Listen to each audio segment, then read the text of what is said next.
नमस्कार, सुप्रभात, good morning Bihar. स्वागत है आप सभी का। आप देख रहे हैं मगध संवाद। मैं आपके साथ हूं सुनील बॉबी। हम आपको बिहार के हर खबरों से आज कराएंगे रूबरू, चाहे वह बात सरकार की हो या जनता की सरोकार की। हर खबरों से आपको कराएंगे रूबरू।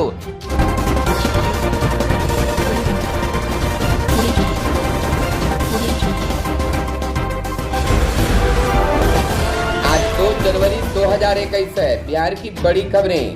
ट्रांसफर से शक्ति के संकेत। बाइक के लूट से मॉब लिंचिंग तक रोकना है, इसलिए इतनी ट्रांसफर पोस्टिंग। 3 जिलों के डीएम और एसपी दोनों बदले। राबड़ी देवी के बयान की पटकथा भी इस तबादलों में।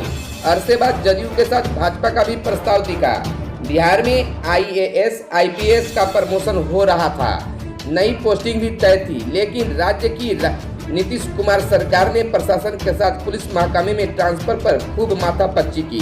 चुनाव के बाद बाइक लूट से मॉब लिंचिंग तक की घटनाओं से सरकार की किरकिरी के कारण आईपीएस महकमे में 1 दर्जन जिलों में सीधा और बड़ा बदलाव किया गया है। 3 जिलों में डीएम के साथ पुलिस कप्तान को भी बदल दिया गया है। छपरा में डीआईजी और एसपी दोनों नए दिए गए हैं। इन तबादलों पर पूर्व मुख्यमंत्री राबड़ी देवी ने सवाल भी खड़े किए। बीजेपी के दबाव में नीतीश। राबड़ी बोली, भाजपा के मन से सीएम कर रहे हैं ट्रांसफर प्रमोशन। जदयू ने कहा, खुद रिमोट से चलती थी पूर्व सीएम, अब क्या बोलेगी। नीतीश को महागठबंधन में शामिल होने के ऑफर पर राबड़ी सहमत। कहा, जगदानंद अन्य नेताओं के साथ इस पर अंतिम फैसला करेंगे। नीतीश कुमार को महागठबंधन में शामिल होने का ऑफर देने पर पूर्व सीएम राबड़ी देवी ने कहा है कि राजद इस पर विचार कर रहा है। पार्टी अध्यक्ष जगदानंद सिंह और अन्य नेता मिलकर फाइनल निर्णय लेंगे।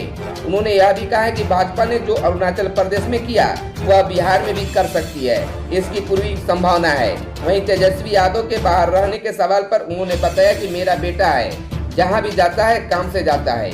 मुद्दों से भागने के लिए लोग इस तरह के सवाल उठाते रहते हैं। इससे पहले राबड़ी देवी ने बिहार में अफसरों के ट्रांसफर और प्रमोशन को लेकर नीतीश पर तंज भी कसा। कहा, देश और दुनिया देख रही है भाजपा और जदयू के बीच क्या चल रहा है।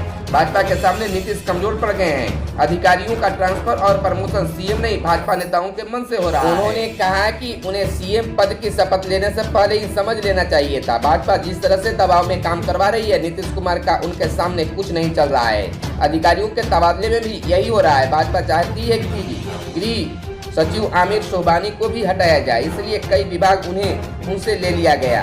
अफसरों के ट्रांसफर प्रमोशन पर सवाल उठाने के बाद पूर्व मंत्री और जदयू नेता नीरज कुमार ने राबड़ी देवी को उनके शासनकाल की याद दिलाई। कहा कि राबड़ी देवी को गवर्नेंस के मामले में दया की प्रतीक है।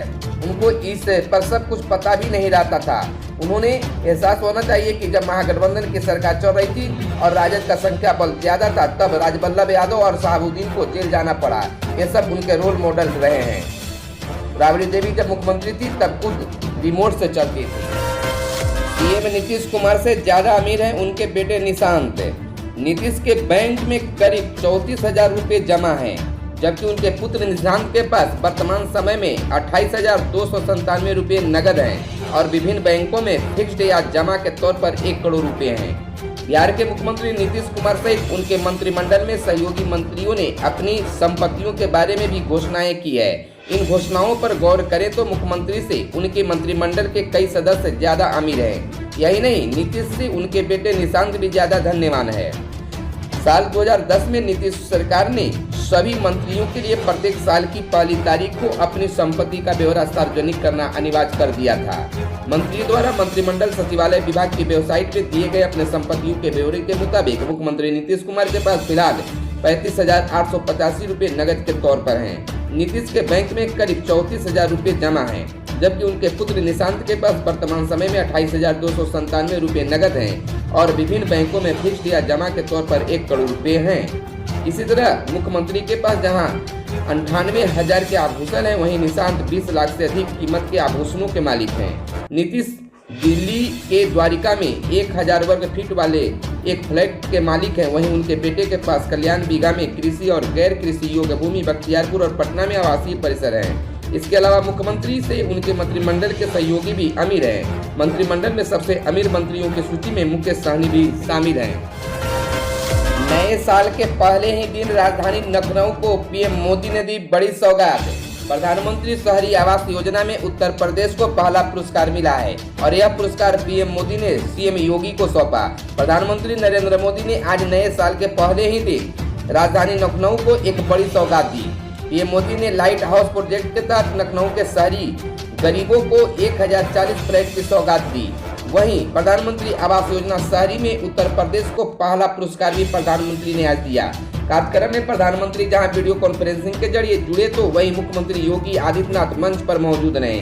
नए साल 2021 की पहली तारीख लखनऊ के लोगों के लिए बड़ी सौगात लेकर आई।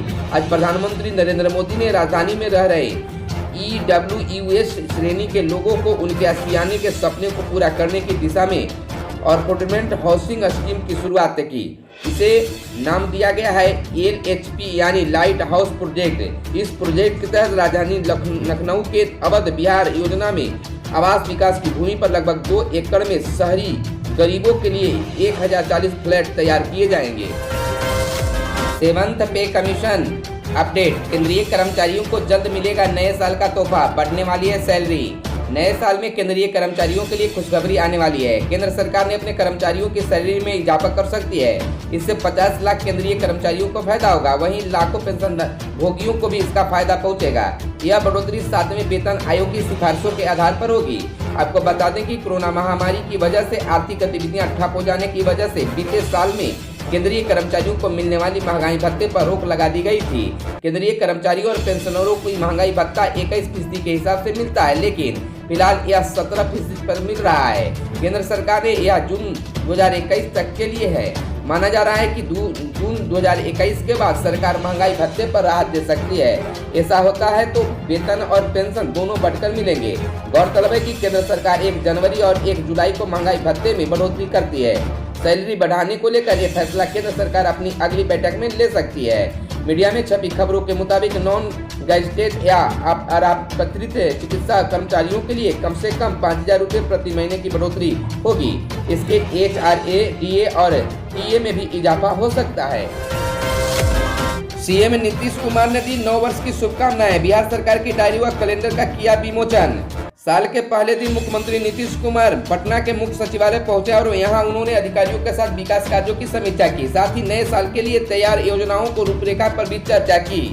इसके साथ ही उन्होंने बिहार सरकार के डायरी और कैलेंडर का भी विमोचन किया। मुख्य सचिवालय पहुंचे सीएम नीतीश ने बिहार वासियों को 9 वर्ष की बधाई दी। डिप्टी सीएम तारकिशोर प्रसाद का आया बड़ा बयान, कहा 5 सालों तक पूरा करेगी सरकार, जनता के उम्मीदों पर खरा उतरेगी सरकार। बिहार के उप मुख्यमंत्री तारकिशोर प्रसाद ने मीडिया से बात करते हुए कहा कि जो वादे जनता से किया है उसे पूरा करने का संकल्प लिया है। अरुणाचल प्रदेश में जेडीयू विधायकों को बीजेपी में शामिल करने पर तारकिशोर प्रसाद ने कहा कि यह शीर्ष नेताओं का मामला है। अरुणाचल की बात अलग है, वो कोई हिंदी भाषी प्रदेश नहीं है। बीजेपी और जेडीयू के बीच के संबंधों पर विपक्ष के सवाल पर डिप्टी सीएम ने कहा कि सरकार पूरे 5 साल मजबूती से चलेगी। नए साल में बिहार में सरकारी नौकरियों की होगी भरमार। बिहार में नए साल में सरकारी नौकरियों की बड़े पैमाने पर नियुक्तियां होगी। प्रदेश में अस्थायी नियोजित और संविदा आधारित पदों पर लाखों की संख्या, कई पदों पर बहाली की प्रक्रिया जारी है, जो नए साल में पूरी कर ली जाएगी। इसके लिए सरकार के विभागों और कार्यालयों में रिक्त पदों का ब्यौरा जुटाया जा रहा है। साथ ही नई वैकेंसियां भी काफी संख्या में निकलने की उम्मीद जताई जा रही है। बता दें कि 16 नवंबर 2020 को नई सरकार के शपथ ग्रहण के साथ ही अधिकारियों को रिक्तियां जुटाने का टास्क सौंपा गया था।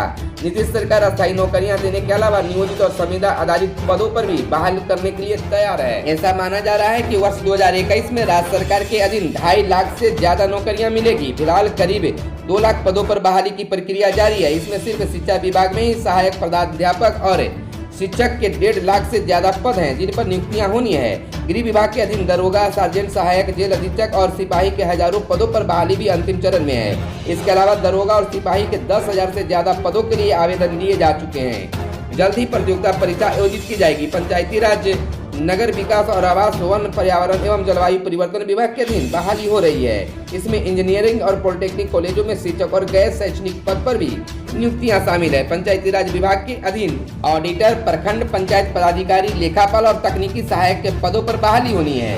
बीपीएससी और बिहार एसएससी द्वारा भी 3000 से ज्यादा पदों पर बहाली की प्रक्रिया चल रही है। इस तरह से हम कह सकते हैं कि नए साल 2021 में बेरोजगार युवाओं के लिए अच्छी खासी एक मौका मिलेगा, सौगात मिलेगा और नौकरियों की भरमार होगी। खबरों में आज बस इतना है। वीडियो पसंद आया तो लाइक शेयर कमेंट जरूर करेंगे। धन्यवाद। जय हिंद, जय भारत, वंदे मातरम।